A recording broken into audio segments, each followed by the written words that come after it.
Olá pessoal, tudo bom? Sou o professor Nelson Adrian. Vim aqui rapidamente falar um pouco sobre o legado de Francisco. Essa semana nós tivemos o anúncio do novo Papa, o norte-americano, Robert Pregost. E o que é interessante mencionar é que, na verdade, o anúncio do novo Papa, em parte, significa ainda a continuação da obra de Francisco. Porque no final das contas, você vai perceber que o novo e chamado Leão XIV, na verdade, ele segue uma tendência, um modelo reformista que o próprio Papa Francisco havia desenvolvido, visto que ele tem uma tendência também mais liberal, tá? Estamos falando de um, um religioso ligado às ordens mendicantes, assim como as franciscanas, em que Francisco também fazia parte, né? Ele, Robert Pregost, é um, é um angustiniano, né? Assim chamado, porque na verdade é um discípulo de Santo Agostinho, um filósofo ainda que viveu durante um tempo já no final da antiguidade. E nós temos aí um modelo, uma tendência muito ligado a questões sociais. Ele é, na verdade, ele faz parte de um modelo de caráter mais social, né? Ele tende a seguir ainda esse modelo de caráter mais social e atualizado à realidade, aos modelos que nós vivemos, que era uma coisa que Francisco desenvolvia bastante. Então, quando se fala, por exemplo, do legado de Francisco, tu vai perceber que o Papa Francisco ele foi tão forte, ele foi, na verdade, tão influente, que mesmo depois do anúncio do novo Papa, ainda se fala muito dele. Por quê? Porque o Leão XIV ele segue uma tendência, ele segue um modelo ainda muito ligado ao Francisco. Bom, pessoal, mas antes de falar sobre tudo isso, gostaria muito que você se inscrevesse no meu canal, fique à vontade e dê o seu comentário. O canal também é seu. Veja bem o seguinte, entender, gente, que quando a gente fala, por exemplo, do novo Papa, nós estamos falando de um novo governante, né? Estamos falando de um monarca. É importante frisar que, ao se falar muito, por exemplo, da Igreja Católica, nós estamos falando não apenas de uma instituição religiosa, nós estamos falando também de um país, visto que o Vaticano, né, ele é um Estado.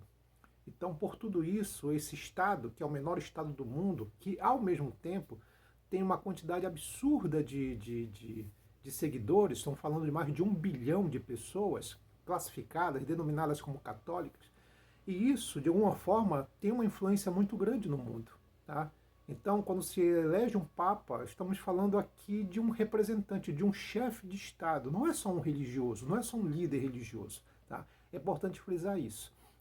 E com a morte, por exemplo, do Francisco, que foi realmente um religioso muito marcante, também um líder político muito marcante, né, houve um questionamento sobre a continuação da obra de Francisco ou não. Afinal de contas, viria, por exemplo, um Papa no mesmo estilo de Francisco ou viria, na verdade, um Papa mais conservador?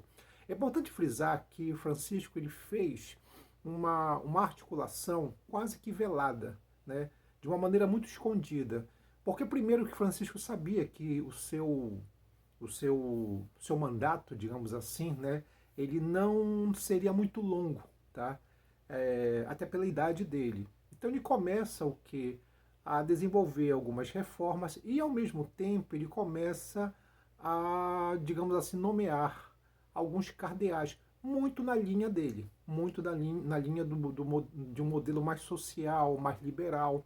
Ele barra alguns conservadores que estavam, digamos assim, na fila para serem cardeais e nomeia outros. Inclusive ele faz uma diversificação, ele começa a chamar, por exemplo, muitos bispos, né, de outros países, principalmente de países mais pobres, né, terceiro mundo, como muitos falam, para criar uma diversidade, digamos assim, certo? E manter também uma linha mais social. No primeiro momento, a pergunta era assim, será que Francisco ele realmente vai conseguir eleger após a sua morte, um papa dentro da linha dele? Era uma pergunta, porque como ele na verdade foi nomeando alguns cardeais dentro de uma linha mais social, isso não era garantia que de fato ia surgir um papa muito na perspectiva ideológica de Francisco. E deu certo, deu certo. Francisco fez toda a estrutura, nomeou os papas dentro de uma os cardeais dentro de uma linha mais social, e veio o Robert Pregot, que na verdade, como agustiniano, ele faz parte dessas ordens mendicantes. O seu trabalho praticamente todo ele é muito ligado à América do Sul, principalmente no Peru, tá? Então ele tem uma questão mais de caráter social. Percebe-se pelas declarações dele que ele tem uma crítica ao modelo mais conservador, por exemplo, de Donald Trump, o presidente norte-americano. Por outro lado, quando ele escolhe o título de Leão XIV, ele está fazendo, na verdade, um sinal, né, dentro de uma perspectiva social, visto que, na verdade, ele está fazendo um direcionamento ao Leão XIII, que foi um papa que no final do século XIX, ele desenvolveu muito uma linha mais social para a Igreja Católica, né? Vamos lembrar que o Papa Leão XIII, ele vai condenar o socialismo, a doutrina socialista, né, criada, desenvolvida por Karl Marx no século XIX. Entretanto, na sua bula papal, ele, na verdade, faz uma referência aos direitos do trabalhador proletário.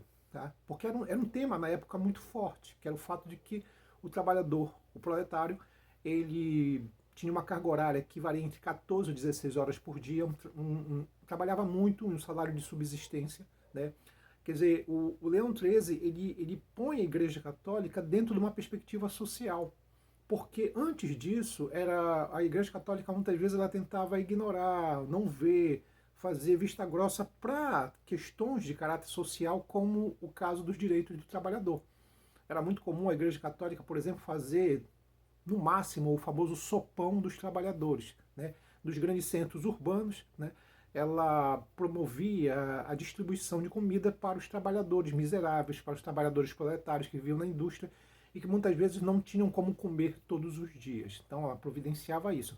Havia um trabalho de assistencialismo, era o que a igreja fazia, era basicamente isso. Mas se envolver propriamente na questão social foi mérito realmente de Leão XIII, que vai, através da sua bula, estabelecer, na verdade, uma relação entre fé, razão e questões sociais, nesse sentido. Então, a gente percebe que o novo Papa ele vai muito na perspectiva social também, ele busca muito isso.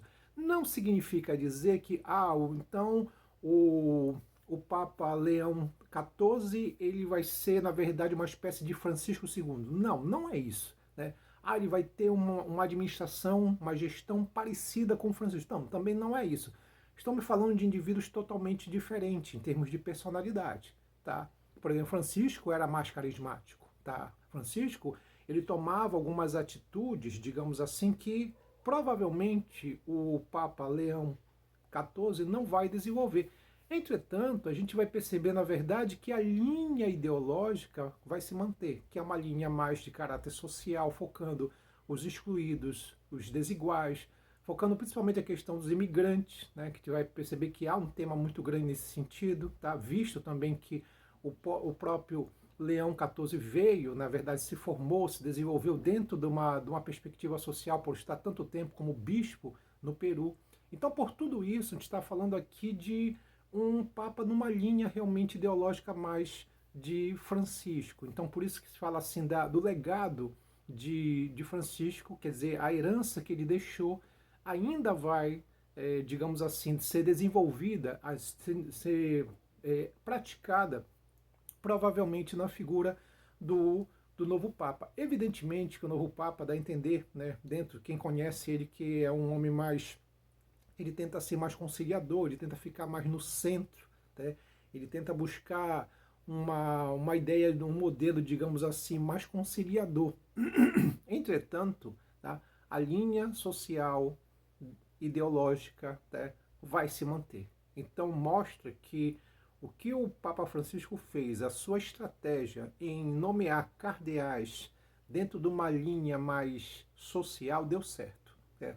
Quer dizer, é uma continuação ainda de um modelo social. E é uma coisa que até os próprios católicos pediam isso, né? Que o novo Papa ele fosse muito dessa linha do Francisco. Né? De novo, são pessoas totalmente diferentes. Entretanto, a gente vai perceber que os modelos ideológicos eles vão se manter, o que mostra, mais uma vez, que nós temos aí uma perspectiva de uma Igreja Católica que ela vai ter talvez um viés mais aberto, mais liberal, talvez dando mais oportunidades para as mulheres, como fez Francisco, tá? Porque mesmo que alguns dizem assim, não, mas só que o Robert Pregoso, o atual Papa Leão XIV, ele já não considerava a união entre dois homens, entre duas mulheres, né? O Francisco, ele fez um pronunciamento dizendo que quem é ele para julgar. Mas vamos lembrar que Francisco, ele faz um anúncio dizendo assim, quem sou eu para julgar? Né? Entretanto, ele em nenhum momento disse que ele seria a favor do casamento entre dois homens e entre duas mulheres. Então, a ideia, muitas vezes, de você colocar palavras na boca de Francisco foi uma coisa muito comum, e não foi bem assim. Quer dizer, ele foi uma pessoa, foi um reformador, Francisco, ele usou modelos mais liberais, entretanto, o seu modelo, digamos assim, de algumas coisas que não devem ser mudadas, se manteve em algumas situações. Tá? Então, o Robert Pregoso também vai muito nessa linha também, vai muito nessa perspectiva. A gente não vai achar que, por exemplo, tudo vai ser liberado, que não é bem assim. A gente está falando de uma instituição que tem mais de 1.700 anos de existência. Então, por tudo isso, o modelo, ainda existe ali alguns entraves, e esses modelos, digamos assim, mais fechados, eles vão se manter. Mas teremos agora provavelmente uma igreja mais atualizada, mais liberal em alguns pontos e focando principalmente os mais humildes, mais necessitados. E o tema da migração aí ele é fundamental, essencial, além do modelo ecológico, além dos temas ecológicos. Tudo aquilo que os conservadores normalmente não concordam e não gostam de falar. É isso, pessoal. A gente fica hoje por aqui. Um abraço. Até mais.